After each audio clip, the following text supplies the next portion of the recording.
The pandemic has thrust work-life balance into the spotlight. Could one solution be a shorter work week with no pay cuts? Let's head to one country that's already experimenting with that, Iceland.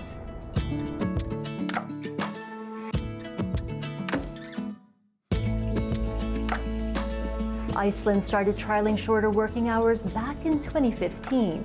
It ran 2 studies, slashing the work week by 3 to 5 hours with no pay cuts.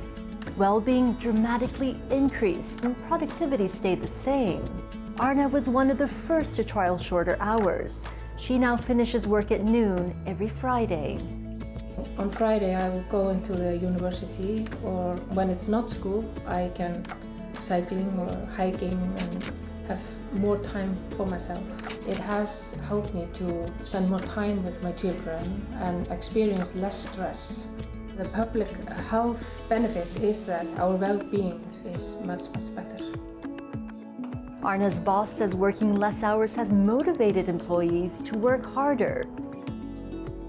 Þetta ekkert alveg einfalt. Við styttum fundi og við þurfum að vera svona skipulagðari. Það hefur auðveldað mér að það styttri vinnuvika. Starfsfólki ánægðara og það skiptir miklu máli fyrir mig sem stjórnanda. And it's not just Iceland.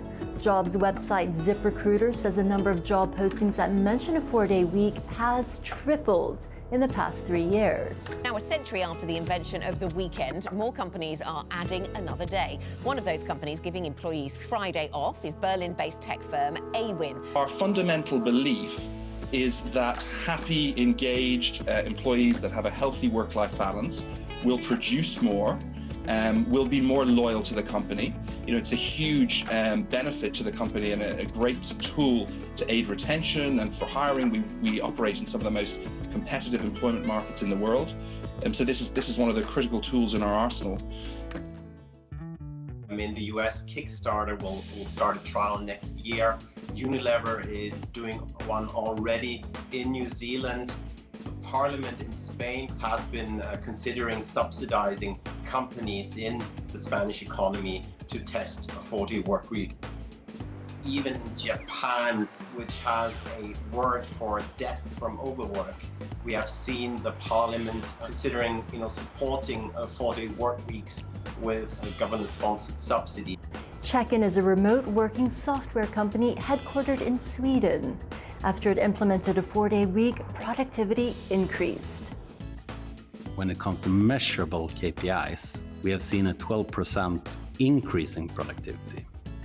And on the things where we cannot measure, our feeling, our sort of qualitative feeling is that we are more innovative, more positive, more creative company than ever before. We see less sick days, we see less churn of good employees. Of course, it might be easier to implement a shorter work week in some industries than in others. Yeah, one major downside to the 4-day work week, of course, is that it requires major changes at a company.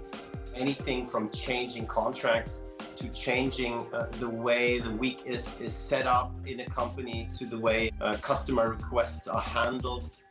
A tech and startup industry that is used to trialing new things and used to changing the way work has been done over the past decade is more likely to be open to such a model. I think it's a bit more difficult for large conglomerates that have set corporate structures in place and that have done things the same way for decades. The change can come from anywhere as long as the CEO or the company leadership is willing to try new things. It's been a win-win in Iceland. People say their work-life balance has improved and companies have seen the benefits too. So is this a trend that could take off in other parts of the world?